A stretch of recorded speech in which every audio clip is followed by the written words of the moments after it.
C'est l'heure du journal de l'Afrique. Soyez les bienvenus sur France 24. À la une ce soir, ce revirement des États-Unis. 2 mois après le coup d'État au Niger, Washington revoit sa copie. Les États-Unis ont qualifié ce mardi la prise de pouvoir des militaires au Niger en juillet de coup d'État. Pour en parler, nous retrouvons tout de suite notre correspondant à Washington, Mathieu Mabin. Mathieu, bonsoir. Alors pourquoi cette requalification pourquoi intervient-elle aussi tard? Oui, c'est une excellente question. Merci beaucoup Mathieu Mabin pour votre décryptage. Vous êtes, je le rappelle, notre correspondant à Washington.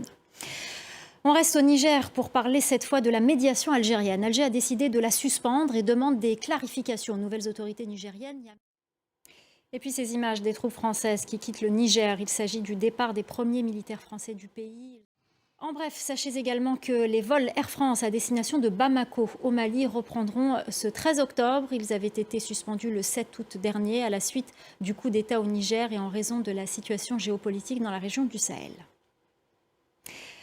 Jour de vote au Libéria. Près de 2,5 millions d'électeurs sont appelés aux urnes ce mardi pour des élections sénatoriales, législatives et présidentielles. George Weah, le président sortant et ancienne star du football, brigue un second mandat. La mobilisation a été massive. On fait le point sur cette journée de scrutin avec Julia Guggenheim. On vous parlait hier des prises de position sur le continent après l'escalade au Proche-Orient. En Tunisie, le soutien est massivement pro-palestinien, un soutien également affiché par le président Kais Saïed, qui a déclaré lundi vouloir le transfert de blessés palestiniens en Tunisie. Reportage de Lilia Blaise et Hamdit Lili.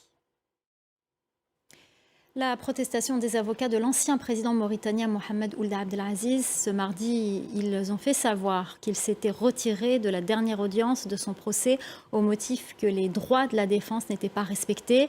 Il est jugé pour enrichissement illicite. La correspondance régionale de Sarah Sakou. Voilà, c'est la fin du Journal de l'Afrique. Merci aux équipes en régie. Merci à notre chef d'édition, Khalid Doussi. Merci à notre rédacteur en chef, Stéphane Ballon. Merci à nos correspondants et merci à vous pour votre fidélité. L'info continue sur France 24.